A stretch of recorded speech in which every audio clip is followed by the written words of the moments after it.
بسم اللہ الرحمن الرحیم الحمد للہ رب العالمین والصلاة والسلام علی رسول خیر خلقہ محمد وعلی آلہ وصحبہ اجمعین سبحانک لا علم لنا الا ما علمتنا انک انت العلیم الحکیم ربی زدنی علما ربی زدنی علما ربی زدنی علما رب اشرح لی صدری ویسر لی امری واحلل عقدۃ من لسانی یفقہوا قولی۔ دوسرا ماخذ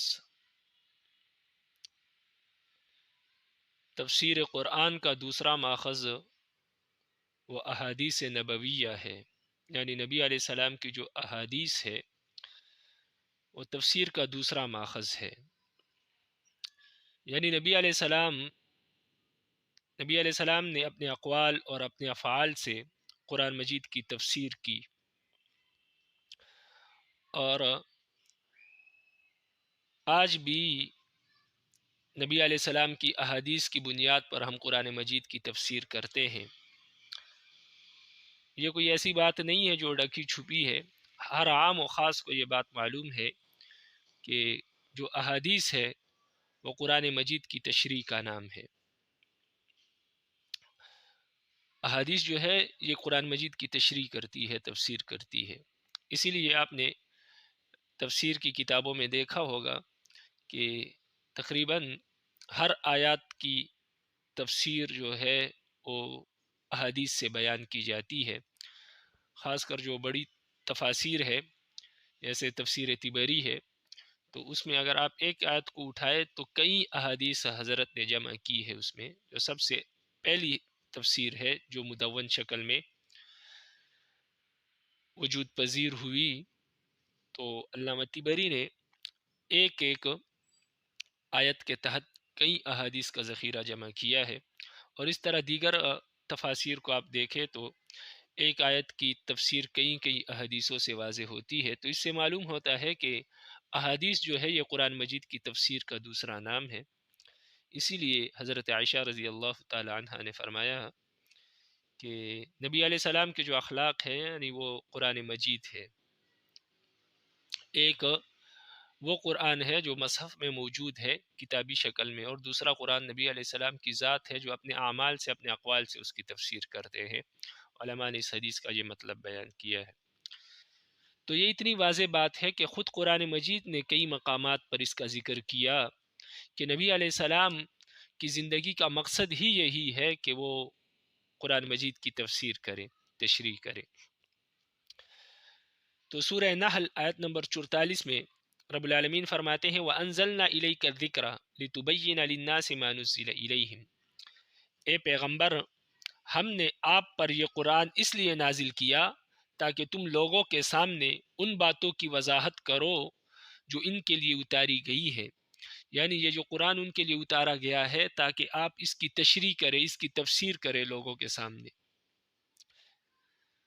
یہ قرآن اس لیے نازل کیا گیا۔ تو اس سے معلوم ہوتا ہے کہ نبی علیہ السلام کی زندگی کا مقصد ہی یہی تھا کہ وہ قرآن مجید کی تشریح کرے، تفسیر کرے لوگوں کے سامنے۔ اسی طرح سورہ آل عمران آیت نمبر 164 میں رب العالمین فرماتے ہیں لَقَدْ مَنَّ اللَّهُ عَلَى الْمُؤْمِنِينَ إِذْ بَعَثَ فِيهِمْ رَسُولًا مِّنْ أَنفُسِهِمْ يَتْلُو عَلَيْهِمْ آيَاتِهِ وَيُزَكِّيهِمْ وَيُعَلِّمُهُمُ الْكِتَابَ وَالْحِكْمَةَ وَإِنْ كَانُوا مِنْ قَبْلُ لَفِي ضَلَالٍ مُّبِينٍ۔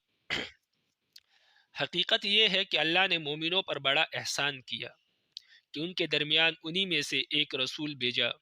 جو ان کے سامنے اللہ کی آیتوں کی تلاوت کرتے ہیں، ان کا تزکیہ کرتے ہیں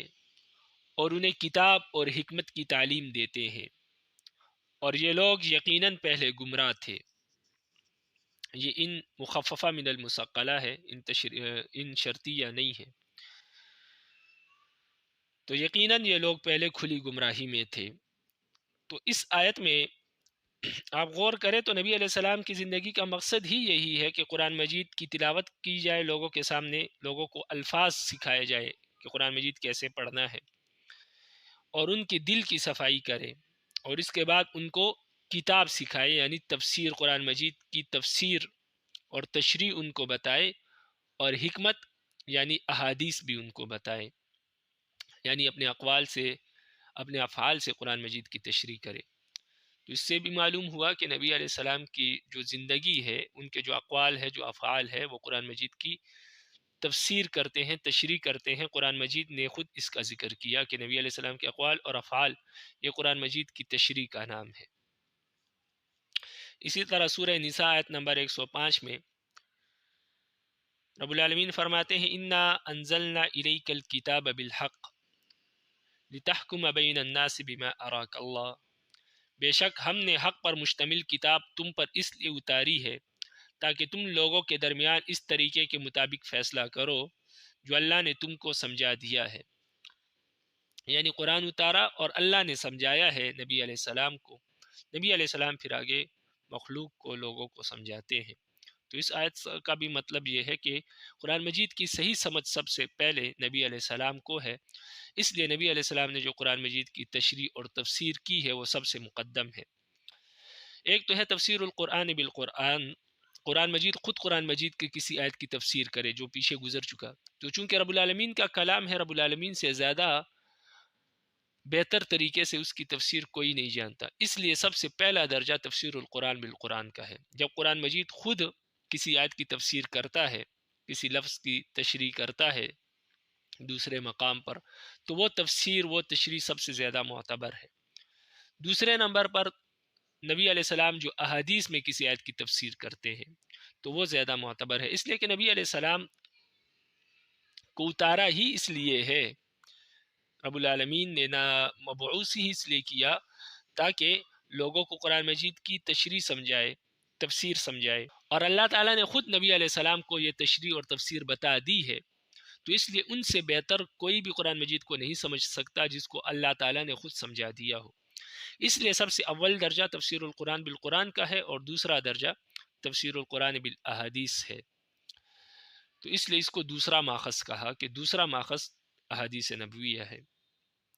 اسی طرح سورہ نحل کی آیت نمبر 64 میں رب العالمین فرماتے ہیں وما انزلنا عليك الكتاب الا لتبين لهم الذي اختلفوا فيه هدى ورحمة لقوم يؤمنون، اور ہم نے تم پر یہ کتاب اس لیے اتاری ہے تاکہ تم ان کے سامنے وہ باتیں کھول کھول کر بیان کر دو جن میں انہوں نے مختلف راستے اپنائے ہوئے ہیں، اور تاکہ یہ ایمان لانے والوں کے لیے ہدایت اور رحمت کا سامان ہو۔ اس آیت میں بھی نبی علیہ السلام کی ذمہ داری یہ بتائی کہ وہ قرآن مجید کی تفسیر اور تشریح کر کے لوگوں کے درمیان ان میں جو اختلافات ہے، جو اختلاف رائے ہے، اس کو دور کرے قرآن مجید کے ذریعے سے۔ اب وہ تو عربی زبان میں خود بھی سمجھتے تھے، قرآن کو عربی زبان میں ہے، لیکن اس کی تشریح اور اس کی تفسیر یہ ان کو نہیں آتی تھی، اس لیے نبی علیہ السلام کو فرمایا کہ آپ ان کے سامنے کھول کھول کر بیان کریں، کیونکہ وہ تو سمجھ نہیں سکتے، اگرچہ عربی ہے وہ الفاظ ہی سمجھ سکتے ہیں، لیکن آپ نے اس کی تشریح اور تفسیر ان کے سامنے کھول کھول کر بیان کرنی ہے تاکہ ان کو معلوم ہو جائے کہ حقیقت حال کیا ہے اور ان کی اختلاف رائے جو ہے یہ ختم ہو جائے۔ تو ان آیات میں رب العالمین نے خود واضح فرما دیا ہے اور خود قرآن مجید نے واضح فرما دیا ہے کہ نبی علیہ السلام کی بعثت کا مقصد ہی یہی ہے کہ آپ قرآن کریم کی ہدایت، اس کے اسرار اور معارف سے لوگوں کو آگاہ کرے اور اس کے مطابق زندگی گزارنے کے طریقے لوگوں کو سکھلائے۔ تو اس طرح خود قرآن مجید سے یہ بات ثابت ہوتی ہے کہ احادیث نبویہ جو ہے یہ تفسیر قرآن کا ماخذ ہے، یعنی ہم احادیث کے ذریعے قرآن مجید کی تفسیر کریں گے، تشریح کریں گے، یہ خود قرآن سے ثابت ہے۔ یہاں تک آپ کتاب کو دیکھیں، فرماتے ہیں دوسرا ماخذ احادیث نبویہ، تفسیر قرآن کا دوسرا ماخذ احادیث نبویہ ہے۔ تفسیر قرآن کا دوسرا ماخذ حضرت صلی اللہ علیہ وسلم کی احادیث ہے۔ خود قرآن نے متعدد مقامات پر یہ واضح فرمایا ہے کہ سرور دو عالم صلی اللہ علیہ وسلم کو اس دنیا میں مبعوث فرمانے کا مقصد یہی تھا کہ آپ اپنے اقوال اور فعل سے آیات قرآنی کی تفسیر فرمائے۔ چنانچہ سورہ نحل میں ارشاد ہے وَأَنزَلْنَا إِلَيْكَ الذِّكْرَ لِتُبَيِّنَ لِلنَّاسِ مَا نُزِّلَ إِلَيْهِمْ، آیت نمبر 44۔ اور اے پیغمبر، ہم نے تم پر بھی یہ قرآن اس لیے نازل کیا ہے تاکہ تم لوگوں کے سامنے ان باتوں کی واضح تشریح کر دو جو ان کے لیے اتاری گئی ہے۔ اس میں اللہ تعالیٰ نے واضح فرما دیا ہے کہ آپ صلی اللہ علیہ وسلم کا مقصد بعثت یہ ہے کہ آپ صلی اللہ علیہ وسلم لوگوں کے سامنے قرآن کریم کی توضیح فرمائے۔ نیز ارشاد ہے لقد من اللہ علی المؤمنین اذ بعث فیہم رسولا من انفسهم یتلو علیہم آیاتہ ویزکیہم ویعلمہم الکتاب والحکمہ وإن كانوا من قبل لفی ضلال مبین۔ سورہ آل عمران آیت نمبر 164۔ حقیقت یہ ہے کہ اللہ نے مومنوں پر بڑا احسان کیا کہ ان کے درمیان انہی میں سے ایک رسول بھیجا جو ان کے سامنے اللہ کی آیاتوں کی تلاوت کرے، انہیں پاک صاف بنائے اور انہیں کتاب اور حکمت کی تعلیم دے، جبکہ یہ لوگ اس سے پہلے یقیناً کھلی گمراہی میں مبتلا تھے۔ نیز سورہ نساء میں ارشاد ہے انا انزلنا الیک الکتاب بالحق لتحکم بین الناس بما اراک اللہ۔ سورہ نساء آیت نمبر 105۔ بے شک ہم نے حق پر مشتمل کتاب تم پر اس لیے اتاری ہے تاکہ تم لوگوں کے درمیان اس طریقے کے مطابق فیصلہ کرو جو اللہ نے تم کو سمجھا دیا ہے۔ اور سورہ نحل میں ارشاد ہے وما انزلنا علیک الکتاب الا لتبین لهم الذی اختلفوا فیہ ھدی ورحمۃ لقوم یؤمنون۔ سورہ نحل آیت نمبر 64۔ اور ہم نے تم پر یہ کتاب اسی لیے اتاری ہے تاکہ تم ان کے سامنے وہ باتیں کھول کھول کر بیان کر دو جن میں انہوں نے مختلف راستے اپنائے ہوئے ہیں، اور تاکہ یہ ایمان لانے والوں کے لیے ہدایت اور رحمت کا سامان ہو۔ ان آیات میں خود قرآن کریم نے یہ واضح فرما دیا ہے کہ سرور کائنات حضرت محمد مصطفیٰ صلی اللہ علیہ وسلم کو دنیا میں مبعوث فرمانے کا مقصد ہی یہی تھا کہ آپ دنیا کو قرآن کریم کی ہدایت اور اس کے اسرار اور معارف سے آگاہ کرے اور اس کے مطابق زندگی گزارنے کے طریقے سکھلائے۔ اس لیے خود قرآن کریم ہی سے یہ بات ثابت ہو جاتی ہے کہ آپ کی تعلیمات تفسیر قرآن کا اہم ترین ماخذ ہے۔ یوں بھی اس بات کے لیے لمبی چوڑی منطق کی ضرورت نہیں کہ کسی آسمانی کتاب کی صحیح تشریح اس سے بہتر کون سمجھ سکتا ہے جس پر وہ کتاب نازل ہوئی۔ اس دنیا میں اس سے بڑا احمق کوئی نہیں ہو سکتا جو یہ کہے کہ قرآن کریم نازل تو حضرت صلی اللہ علیہ وسلم پر ہوا تھا، لیکن اس کی تفسیر میں زیادہ جانتا ہوں۔ بعض لوگ یہ مغالطہ دینے کی کوشش کرتے ہیں کہ قرآن کریم کی تفسیر میں حضرت صلی اللہ علیہ وسلم کے ارشادات کی اہمیت تو مسلم ہے، مگر چونکہ وہ ارشادات ہم تک قابل اعتماد ذرائع سے نہیں پہنچے اس لیے ہم اس پر بھروسہ نہیں کر سکتے۔ یعنی بعض لوگ اس زمانے میں ایسے پیدا ہو گئے ہیں جو کہتے ہیں کہ ٹھیک ہے، نبی علیہ السلام کی جو احادیث ہے وہ بالکل ٹھیک ہے، قرآن مجید کی تفسیر کے بارے میں انہوں نے جو کہا وہ بالکل درست ہے، لیکن ہم احادیث پر اعتماد اس لیے نہیں کر سکتے، احادیث سے قرآن مجید کی تفسیر اور تشریح اس لیے نہیں کر سکتے کہ یہ احادیث ہم تک قابل اعتماد ذرائع سے نہیں پہنچے۔ کیا پتہ احادیث ہمیں کیسے پہنچے ہیں؟ تو جس بہترین ذریعے سے قرآن مجید ہم تک پہنچا ہے اس طرح ہم تک احادیث نہیں پہنچی، اس لیے وہ کہتے ہیں کہ ہم قرآن پر تو بھروسہ کر سکتے ہیں لیکن احادیث پر بھروسہ نہیں کر سکتے۔ یہ لوگ آج کے زمانے میں ان کو اہل قرآن کہتے ہیں اور منکر احادیث کہتے ہیں، یہ لوگ احادیث کے منکر ہیں۔ یہ ان کا مغالطہ ہے کہ قرآن احادیث ہم تک صحیح ذرائع سے نہیں پہنچے، لیکن یہ لوگ صرف مغالطہ ہی دے سکتے ہیں عوام کو۔ جو لوگ علم اسماء الرجال کو جانتے ہیں ان کو معلوم ہے کہ ایک ایک راوی کا نام، اس کی جائے پیدائش، اس نے زندگی کیسے گزاری، اس نے احادیث کہاں سے لی اور کس طریقے سے اس نے زندگی گزاری، کبھی زندگی میں جھوٹ بولا بھی ہے یا نہیں بولا۔ آپ کسی بھی حدیث کے راوی کو اٹھا لے، اسماء الرجال میں آپ کا اس کا سارا چٹا، کالا چٹا جو بھی اس نے زندگی گزاری، جس طریقے سے گزاری، وہ سب کچھ آپ کے سامنے آ جائے گا۔ تو یہ محدثین نے محنت کی ہے اور ہر راوی کے متعلق انہوں نے بیان کر دیا، بلکہ انہوں نے تو اس محدث کے حدیث کو بھی ضعیف قرار دیا جس کا حافظہ پہلے قوی تھا، لیکن آخری عمر میں جا کے اس میں کچھ کمزوری آ گئی حافظے میں۔ ہماری طرح کمزور نہیں ہوا، لیکن کچھ نہ کچھ کمزوری آ گئی، جو محدث کا حافظہ تھا اس سے کچھ درجے کم ہو گیا، تو انہوں نے ایسے شخص کی حدیث کو بھی ضعیف قرار دیا جو آخری عمر کی احادیث ہے ان کی۔ تو اگر کوئی شخص پوری زندگی دیانتدار امانتدار رہا ہے لیکن حافظے میں تھوڑی کمی ہے، تو محدثین اس کی حدیث کو بھی ضعیف کہتے ہیں۔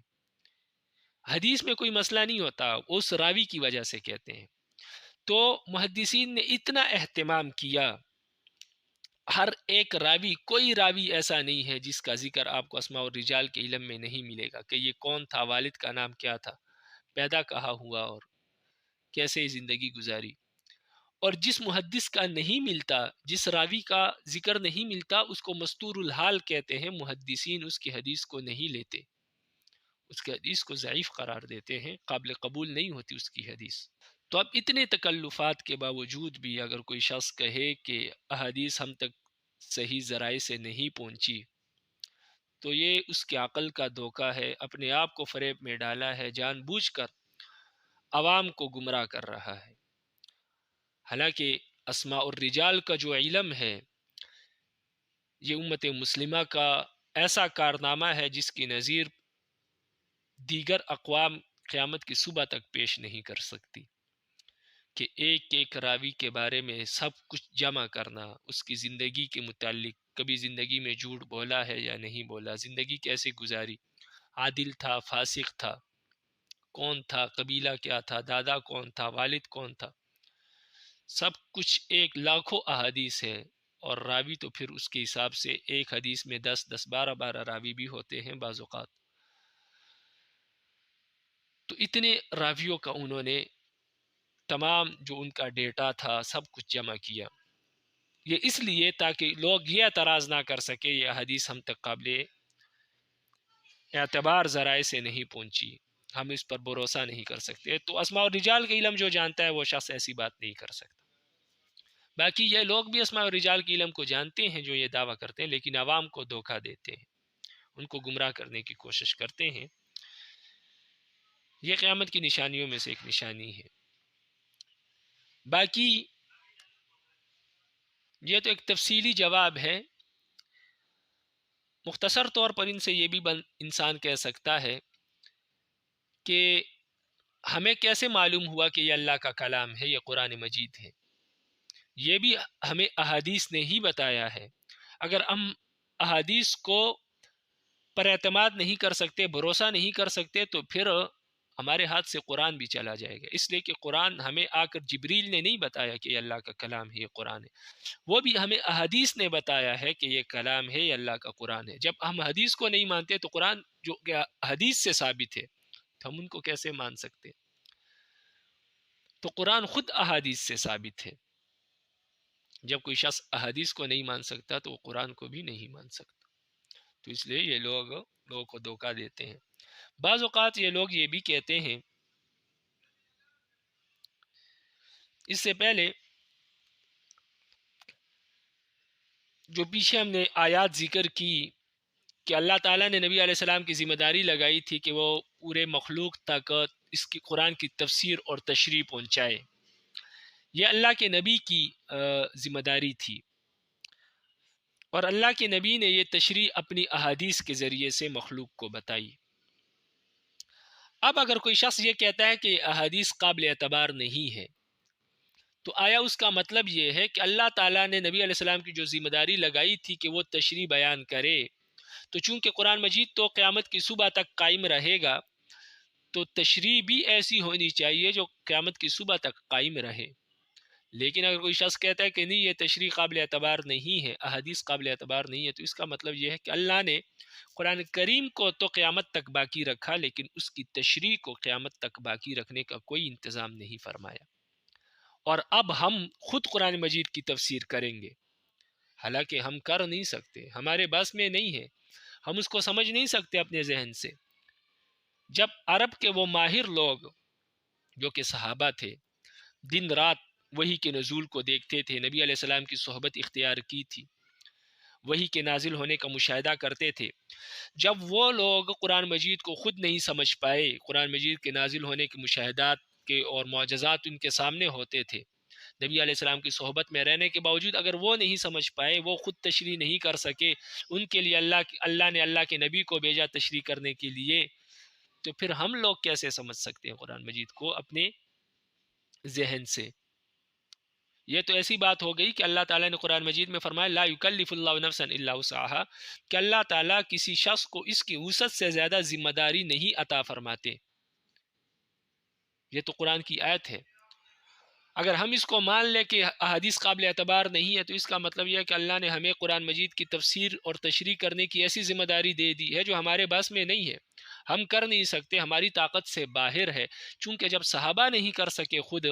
کہ تمام دن رات نبی صلی اللہ علیہ وسلم کے ساتھ رہے، معجزات دیکھے، وحی کے نزول کو دیکھا، مشاہدہ کیا، جب وہ تشریح نہیں کر سکے، ان کے وسعت اور طاقت میں نہیں تھی یہ تشریح کرنا، نبی علیہ السلام نے ان کو تشریح کر کے دی، اللہ نے نبی علیہ السلام کو اسی لیے بھیجا، تو پھر ہم کہاں سے تشریح کر سکتے ہیں؟ تو اس کا مطلب تو یہ ہے کہ اللہ نے ہماری طاقت اور وسعت سے زیادہ ذمہ داری ہم پر ڈال دی ہے، اور یہ درست نہیں ہو سکتا، کیونکہ یہ بات کہنا قرآن مجید کی اس آیت کے خلاف ہے. لا محالہ ہمیں یہی کہنا پڑے گا کہ جو تشریح صحابہ کے لیے معتبر تھی وہ تشریح ہمارے لیے بھی معتبر ہے. اور یہ دعویٰ کرنا کہ یہ تشریح معتبر نہیں ہے، یہ صرف دعویٰ ہے، اس کی کوئی دلیل نہیں ہے. جو شخص یہ کہتا ہے کہ ہمیں بھروسہ مند قابل اعتماد ذرائع سے احادیث نہیں پہنچی تو وہ اسماء رجال کو پڑھ لیں، اس کے بعد بھی اگر کوئی اعتراض ہے تو پھر وہ کرے. تو منکرین احادیث کے پاس دعوے موجود ہیں لیکن دلیل کوئی بھی موجود نہیں ہے. تو اس لیے وہ اگرچہ یہ دعویٰ کرتے ہیں کہ قرآن مجید کی تشریح ہم خود کریں گے، احادیث ہم تک قابل اعتبار ذرائع سے نہیں پہنچے، لیکن یہ دعویٰ ہے، دلیل نہیں ہے. ہم نے دلائل سے اس کو واضح کر دیا کہ ان کا یہ دعویٰ دروغ گوئی پر مبنی ہے. اس کے بعد بعض اوقات وہ یہ بھی کہتے ہیں کہ نبی علیہ السلام کے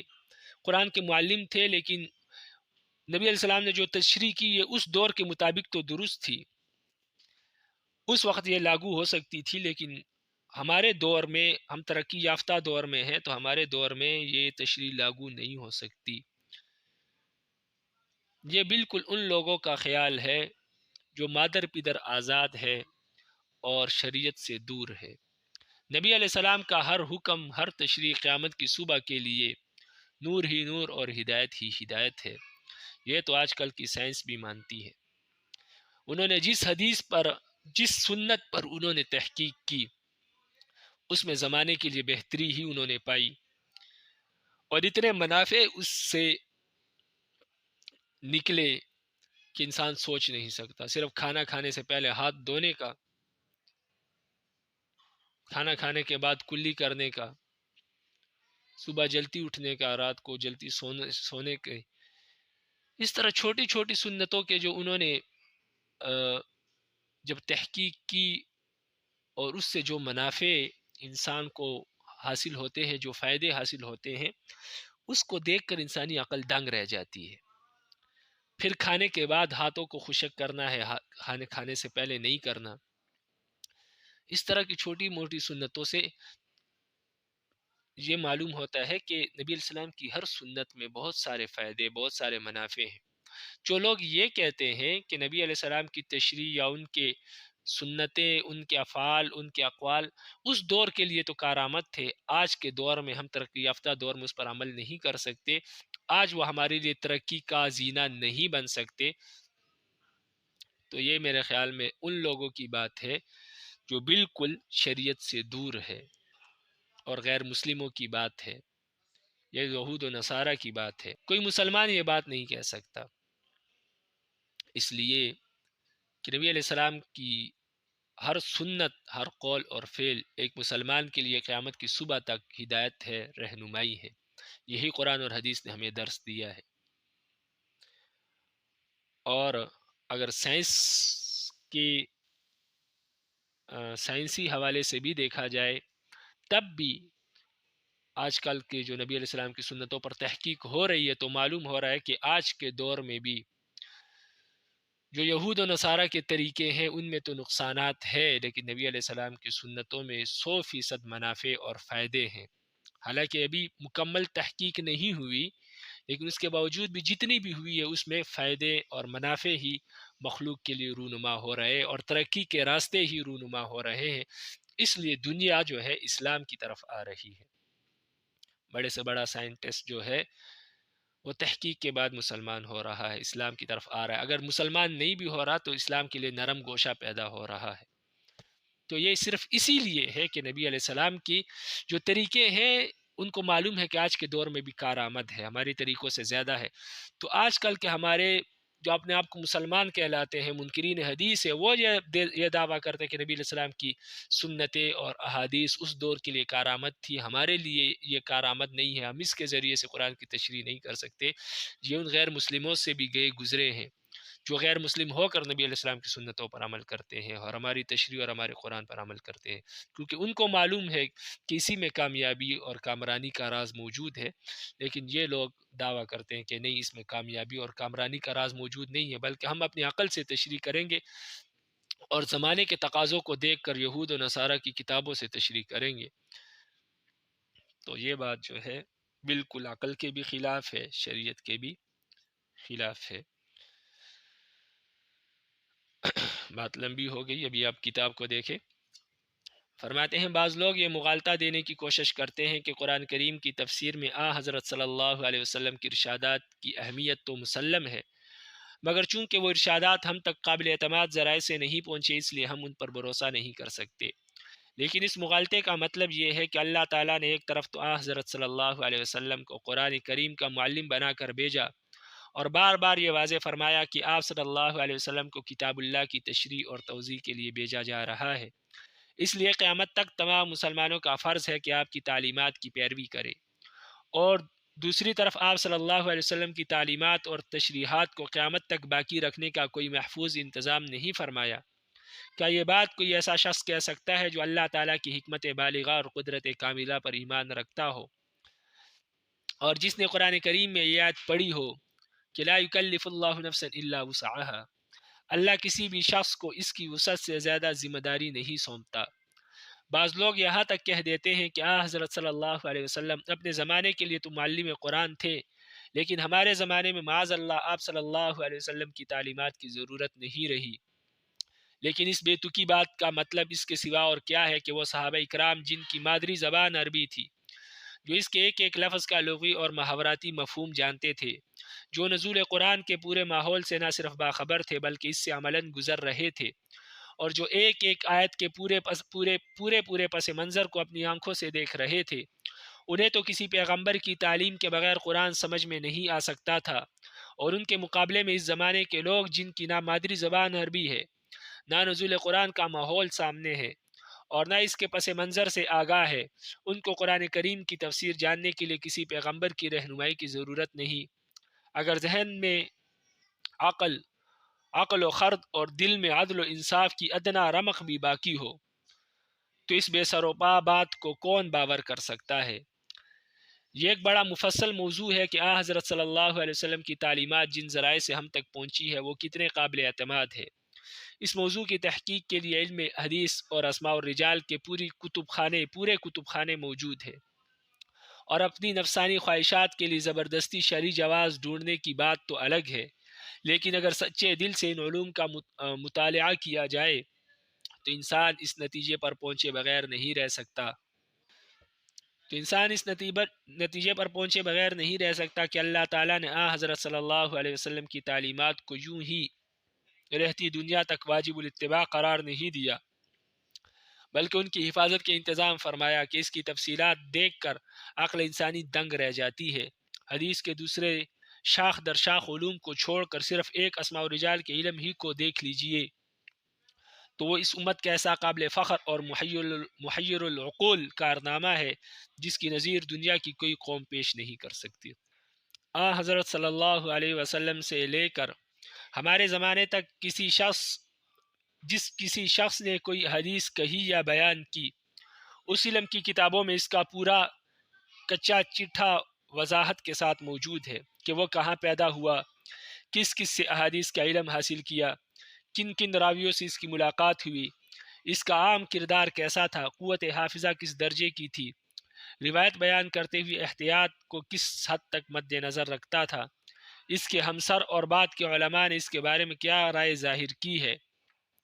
آج بھی حدیث کی کسی کتاب میں جس حدیث کے جس راوی کا نام چاہے نکال دیجئے، اسماء الرجال کی کتابوں میں اس کے متعلق مذکورہ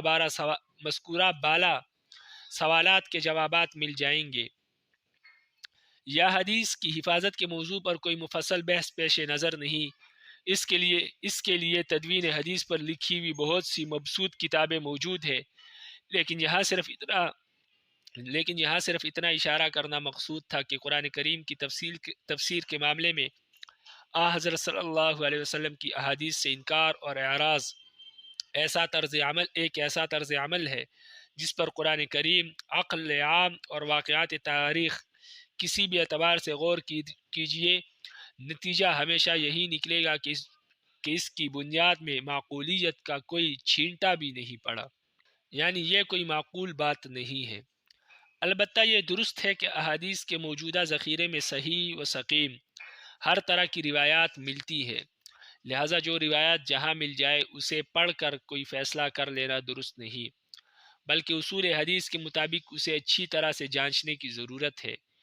کہ وہ ان اصولوں پر پوری اترتی ہے یا نہیں۔ خاص طور سے تفسیر کی کتابوں میں جو روایات ملتی ہے ان کی چاند پھٹک اس لیے زیادہ ضروری ہے کہ بیشتر مفسرین نے اپنی کتابوں میں ہر طرح کی روایتیں صرف جمع کر دی ہے، محدثانہ طریقے پر ان کی تحقیق اور تفتیش کی بحث کو نہیں چھیڑا، لہٰذا ان روایات سے ٹھیک استفادہ وہی شخص کر سکتا ہے جو علم حدیث اور اس کے متعلقات پر ماہرانہ نگاہ رکھتا ہو اور جسے صحیح اور سقیم روایات کو پرکھنے کے اصول معلوم ہو۔ وما علینا الا البلاغ المبین۔